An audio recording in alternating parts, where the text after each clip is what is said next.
Okay, I wanted to mention one more thing about Pete Hegseth. We went through a lot of committee appointments, and this kind of got lost in the sauce.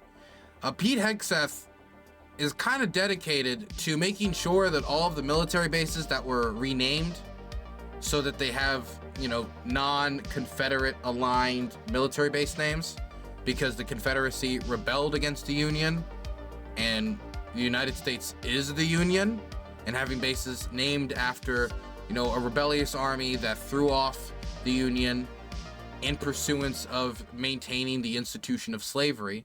Very bad ideals. So it was treason against the United States, which led to the deaths of hundreds of thousands of her sons in pursuance of the worst sin of America's existence, the worst things that we have done. You know, out of all of the type of, remembrances you could have, like naming bases where a lot of, black people and others who were enslaved by many of the generals that these bases were named after, like their ancestors were, renaming it to other people, which there are plenty of other deserving soldiers who have gave their life or their service to this country, to just change it to one of their names. I don't see the problem. I don't see the problem at all. In fact, I think it's a good thing. I think it's a good thing, because then we can spend more time recognizing the people who protected the Union all across the globe, instead of people who betrayed the Union and then were building bases in remembrance of them. Well, not to remember them, but we're making it also a monument to them. Okay, so I wanted to go through Pete Hegseth's justification for keeping these names, and then we're going to see the exact names that he wants to rename back to Confederate generals, because Pete Hegseth thinks that, and we've already gone through this process, so he wants to basically go in and change it back to the Confederate general names. It's not, let's keep it where it is. It's, let's bring it back to the Confederate general names. Let's read. Hegseth, a National Guard veteran and longtime Fox nose, has described the renaming efforts as a sham, garbage, and crap in various media appearances between 2021 and 2024. He said that the moves eroded military tradition and were part of what he characterized as politically motivated progressive agenda infiltrating American institutions. Between 2022 and 2023, the name of 9 U.S. military bases previously dedicated to Confederate leaders were changed, the result of the National Defense Authorization Act passed at the end of the first Trump administration. Trump initially vetoed the bill, partially in protest over the renaming provision, but Congress overwhelmingly overrode the veto to pass the bill in January of 2021. As Secretary of Defense, Hegseth could advocate for reverting the base names to their former Confederate names, but the changes would require congressional approval. Hegseth, whose Senate confirmation hearings began on January 14th, already have begun, has criticized other cultural shifts in the military, including allowing women to serve in combat roles and gay service members to serve openly. Okay, so when talking about changing all this stuff back, for example, and when I say change it back, they kind of like float around the idea of like, well, does he want to change it back? Well, here he is right here. We should change it back, by the way, he said emphatically while promoting his book while discussing North Carolina's Fort Liberty, previously Fort Bragg, named after the Confederate general. Now, I want to take some time going through this thread posted and made by Havoc6, going through the Confederate names that they had for the bases and what they replaced it with. Because the way that this has been advertised is that this is a woke crusade.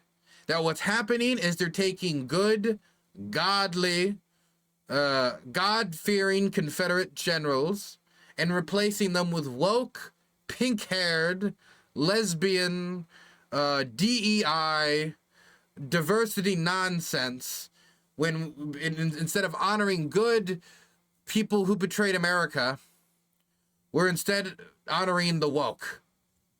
Well, let's go through the different people who are now being honored at these bases instead of these generals. Here is General Benning, Henry Benning, who had the name Fort Benning named after him. He bitterly opposed the emancipation of slaves, once saying he'd rather be stricken with pestilence and famine than see slaves become citizens. He and his troops surrendered at a courthouse at the Appomattox Courthouse in 1865. Now, his base had its name changed to Fort Moore, and that was in honor of Lieutenant General Harold Hall Moore and his wife, Julia Compton Moore.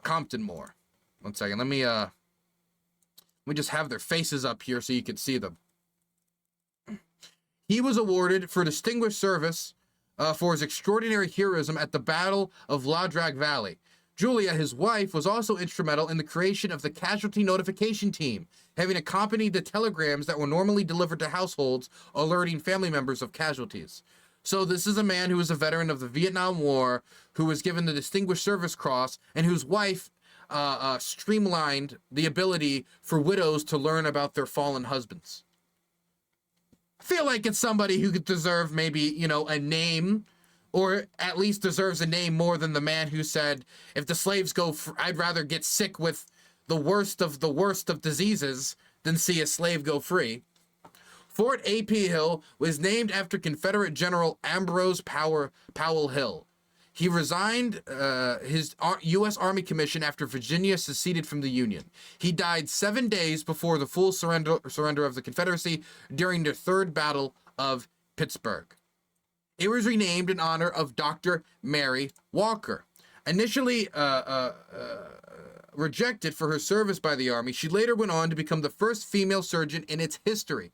She was captured by the Confederate forces after crossing enemy lines to treat the wounded. She was approved for the Medal of Honor for her actions. Fort Hood was named after John Bell Hood. Who would have thought Hood? Resigning from the U.S. Army after the Confederate attack on Fort Sumter, which is what started the secession, was the attack on the munitions storage facility at Fort Sumter and the base there. He was later decisively defeated at the hands of his former West Point instructor, George Thomas, at the Battle of Nashville, for which he lost his command. The fort was renamed in honor of General Richard Cavazos, who earned a Silver Star and Distinguished Service Cross for his actions in the Korean War. This DSC was later upgraded to the Medal of Honor. He received another one for his actions during the Vietnam War. Fort Lee was named after, who would have thunk it, Confederate General Robert E. Lee. And I don't think I need to tell you who he is, okay? He resigned his U.S. Army commission at the outbreak of the war and became the overall commander of the Confederate Army. He surrendered at the Appomattox Courthouse as well at the end of the war. His fort was renamed in honor of General Arthur Gregg and Lieutenant Colonel Charity Adams. It was renamed to Fort Adams Fort. It's Fort Gregg Adams. General Gregg was recognized for his career-long contribution to the Army logistics as well as his service in Vietnam. Lieutenant Colonel Adams served in his 688th Central Postal Directory Battalion during World War II. She was basically helping to make sure that the letters that soldiers wrote got home to their families and that the letters from family members got back to soldiers, giving them a very important morale boost. Fort Pickett was named after Confederate General, who would have thought it, Pickett, George Pickett.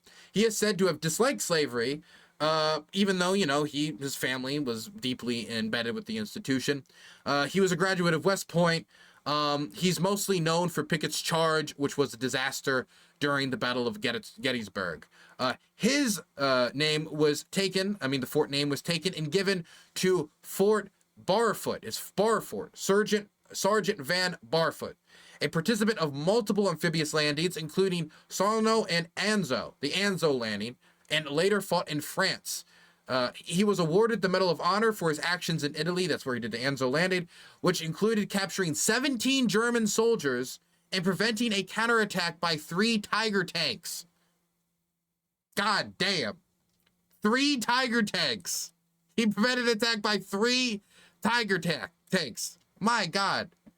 I've never even stopped an attack from 1 Tiger tank. My goodness, I need to get ahead. Fort Polk is named after Confederate General Polk, a bishop of Louisiana. He was the largest slave owner in his county. He was nearly cut in half after taking a direct hit from an artillery shell, though, which did kill him. His fort was renamed. I say his fort as if it was his, though. The fort was renamed after Johnson, William Henry Johnson, who served during World War I, who this man single-handedly fought off a German assault during the Argonne Offensive. He was posthumously awarded the Medal of Honor in 2015 by Barack Obama and was also the first American soldier to win the French Croix de Guerre Award. So the first American to ever win this French medal. Fort Gordon was named after John Brown Gordon. So this guy is another Confederate general, and he was one of Lee's most successful commanders. He did go on like a tour after the war trying to like, oh, let's all be unity, etc., etc., etc. But this dude was a hardcore member of the Klan and a lifelong white supremacist. And it was renamed Fort Eisenhower, which, I mean, he was Eisenhower. I hope I don't need to introduce any of you guys to former President and General Eisenhower, but just in case. Soldiers, sailors, and airmen of the Allied Expeditionary Force, you are about to embark upon the great crusade toward which we have striven these many months. The eyes of the world are upon you. The hopes and prayers of liberty-loving people everywhere march with you. In company with our brave allies and brothers in arms on other fronts, you will bring about the destruction of the German war machine, the elimination of Nazi tyranny over the oppressed peoples of Europe, and security for ourselves in a free world. Your task will not be an easy one. Your enemy is well-trained, well-equipped, and battle-hardened. He will fight savagely. But this is the year 1944. Much has happened since the Nazi triumphs of 1940-41. The United Nations have inflicted upon the Germans great defeats in open battle, man to man. Our air offensive has seriously reduced their strength in the air and their capacity to wage war on the ground. Our home fronts have given us an overwhelming superiority in weapons and munitions of war, and placed at our disposal great reserves of trained fighting men. The tide has turned. The free men of the world are marching together to victory. I have full confidence in your courage, devotion to duty, and skill in battle. We will accept nothing less than full victory. Good luck, and let us all beseech the blessing of Almighty God upon this great and noble undertaking. So yeah, just President Eisenhower, you know. Just President Eisenhower after all. Woke Eisenhower. Fort Rucker, and we're going to go through a few more of these, okay? We can do this all day. I think my point has been made, but we're going to do this just a little bit longer.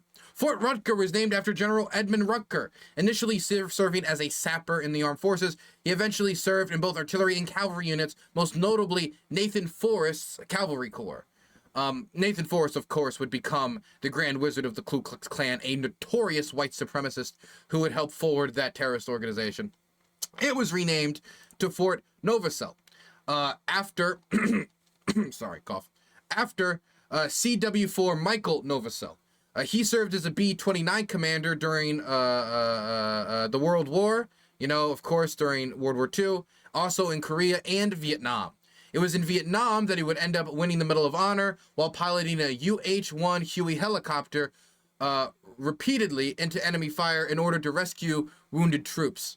He later went on to complete the 10-day assault course.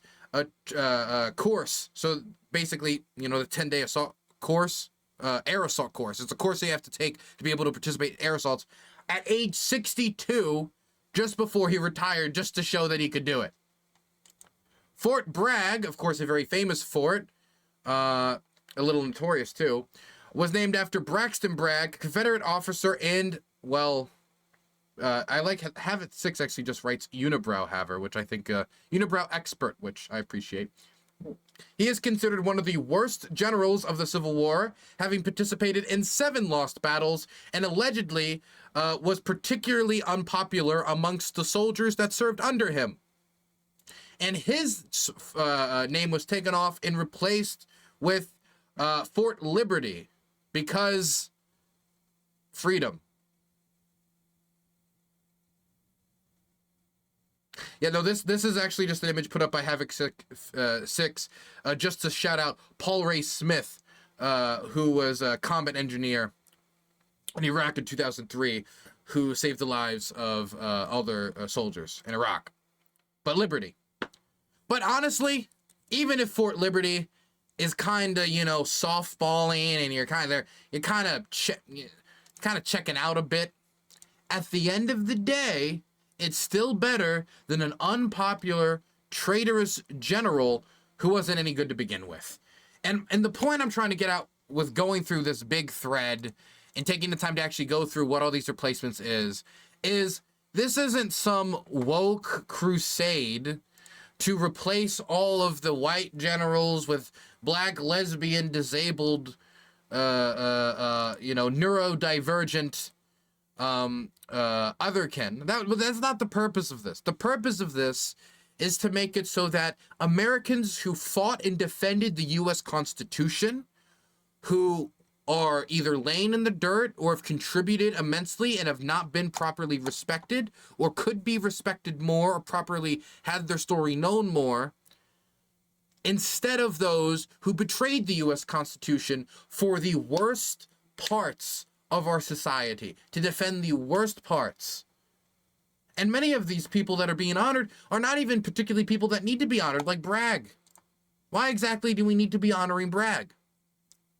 And so when we say this is like a woke crusade, when we're replacing them with Vietnam vets and people who got the Medal of Honor in service to their country, or people who helped to make sure that soldiers got letters so that they can get the boost of morale to know that their family's with them as they're fighting on the front lines during the Battle of the Bulge or whenever it was, these are all people deserving of recognition. And I think that the Army of the Union should represent those who defend the Union and would not raise arms against her for values that are unbecoming of what was supposed to be the underlying principles of the founding of the country, which is all men are created equal, which the Confederacy was founded upon the principle of, no, they aren't.